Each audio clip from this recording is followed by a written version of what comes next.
I'm Greg Marshall, inventor of CritterCam. It's a camera system, a research tool that we deploy on the backs of wild animals to see what they're doing when we can't be there to observe their behavior. National Geographic Explorer was with me on my very first expedition to deploy a CritterCam on a shark. And it turns out it was a lot more dangerous than I ever imagined. And the concept was pretty straightforward. Catch the shark, control it, dive with it, and do the deployment on the bottom where we could control the shark in its environment where it was comfortable. That was a bad decision. As I tried to insert the dart into the base of the dorsal fin, the shark flinched basically, got out of the handler's control. Nick is in the water, filming the whole scene, and watches as the shark swims away. And he decides to follow the shark and film it. One of the handlers decided to come back and to recapture the shark. He reaches down with a hook stick and hooks the shark again in the mouth. Of course, the shark does what any animal would do to protect itself. It comes back and turns immediately toward the closest target that it imagines has inflicted this pain, which happens to be Nick.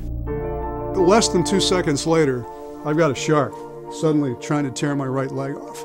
I took the camera. Shark bites the camera. I kept pounding it. And every time the jaw opened a little bit, wiggle my leg out, because I knew if another split second or two, I'd have at least no foot. Nick is scrambling to get to the surface with the shark on his hand and on his feet. I knew I was only 15, 20 feet from the surface, but I had no help. I struggled to get, now with kind of one leg working, up to the top, and the shark was coming at me the whole time. And then I just kind of ran out of steam. And for the first time in my life, I dropped the camera. Soon the camera is dropped from Nick's hands and it falls down to the bottom of the ocean in a cloud of sand. And my right hand slid right into the shark's mouth. My thumb and my finger were completely split open to the bone. And I hear one of the local fishermen scream, "He's dead." First thing I saw of Nick was, in essence, almost as if he were being pushed out of the water. The next thing, I'm looking at blue sky. They pulled Nick out of the water, and he's bleeding, obviously in pain. He's not dead, but he's in trouble. He's in real trouble. And I just remembered this little voice saying, "Hang in there, don't pass out." He looked ashen. He looked terrified. He looked in shock. He wasn't screaming. Just remember him saying, "It got me, it got me."